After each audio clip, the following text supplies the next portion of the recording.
Thank you very much for the organizers for inviting me to this absolutely amazing. I haven't seen so much crowd ever since I visited a dharna in JNU. I think it's just... And by the way, I'm from JNU, so it's actually very good that the questions would be at the end, because nowadays anybody who raises a hand, I think he or she is asking for azadi. So, but to come back to this topic, I am a free speech absolutist. So I believe that dissent, good or bad, should be allowed. So there is room for good dissent, and there is room for bad dissent. And I would say ridicule all other isms except criticism. But the problem that we are seeing ever since 2014 is it's almost like a Cambrian explosion, as we call in science, as if that anything bad that has ever happened in this country, anyone who's been ever ruined, the economy, the institutions, the people, the corruption, has happened since 2014.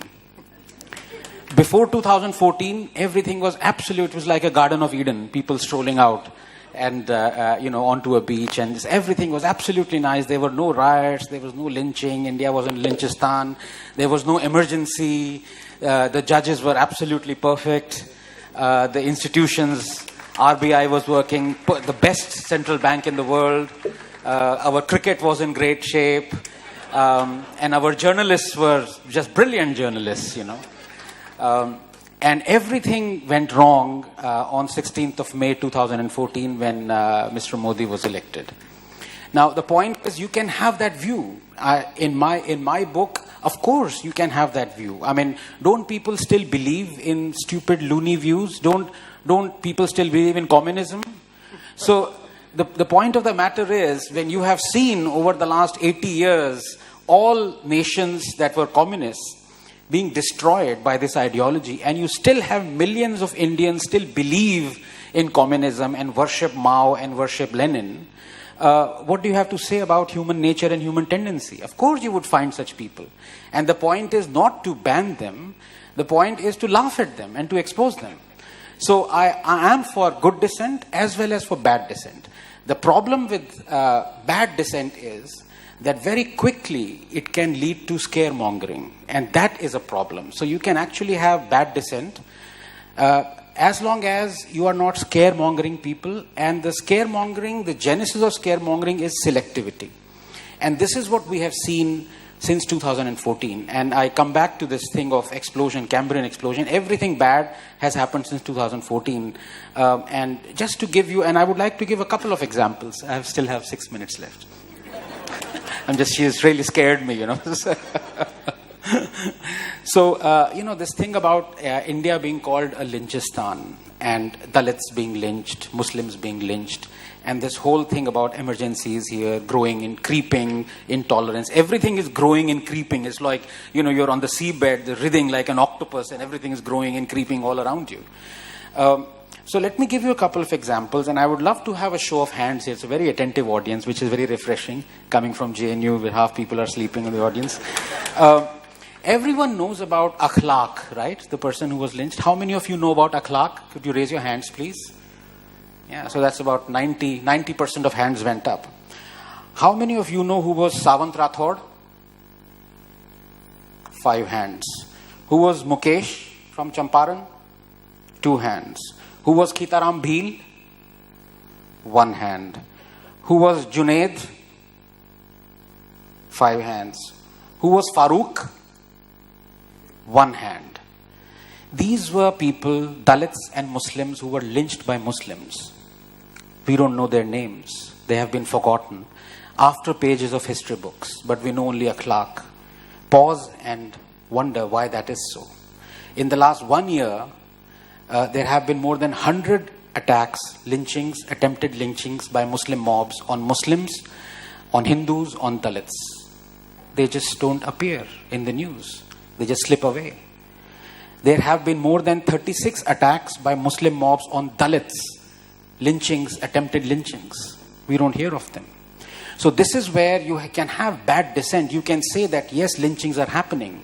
But if you are selective about it, this leads to scaremongering. This leads to people believing that India has suddenly gone down the drain in the last 4 years, that all these things weren't happening before, all these things are happening now.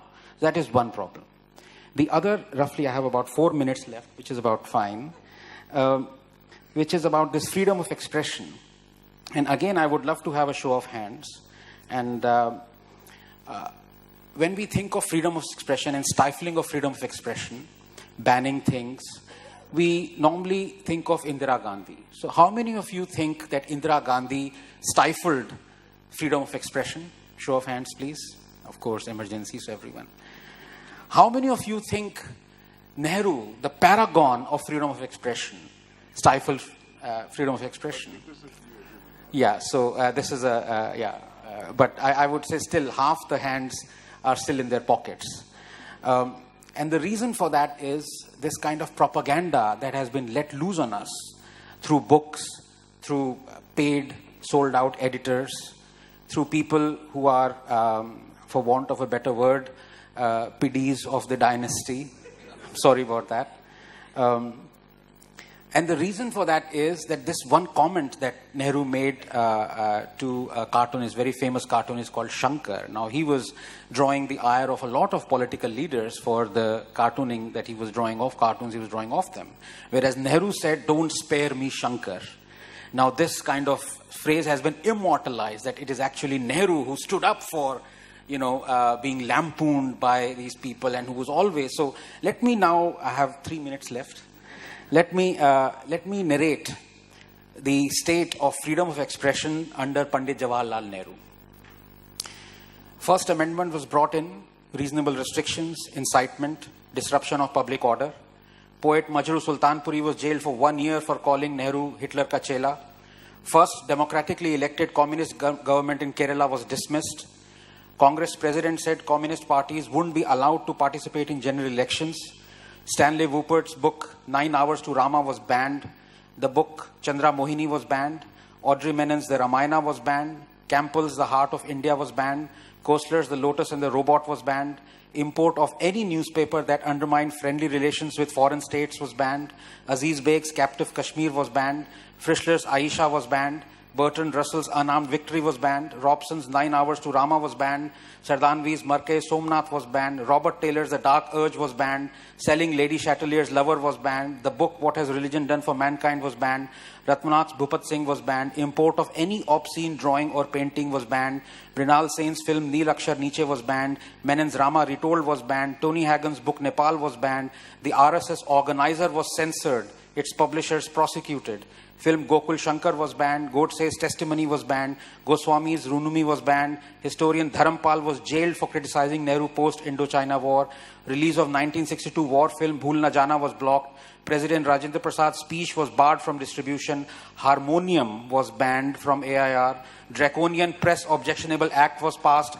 Columnist Vivek was fired. His column critical of Nehru discontinued. HT editor Durga Das was fired. His column critical of Nehru discontinued.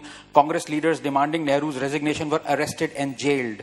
Ads to Times of India were discontinued for speaking against government policy. Magazine Crossroads was banned. Play Nigalene Communistaki was banned. Its actors arrested. Hindi film songs were banned from being played on the AIR. Congress demanded a ban on the iconic film Parkasarthi. Film Nastik was banned. Western pop music was banned from the AIR. People's Theatre Association was banned. Play Harpida Master was banned. Film Ganga Jamuna was blocked. Sarat Chandra Chattopadhyay's play Mahesh was banned.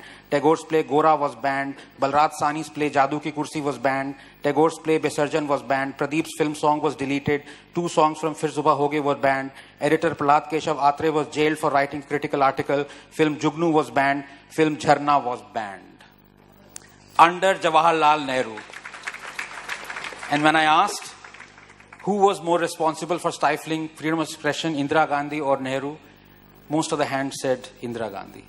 This is the reason. Selectivity is going to be our bane. It is going to be the destruction of the knowledge that we are going to spread around young people.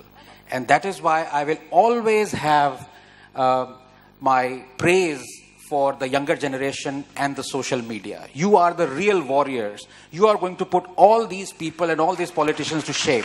Thank you.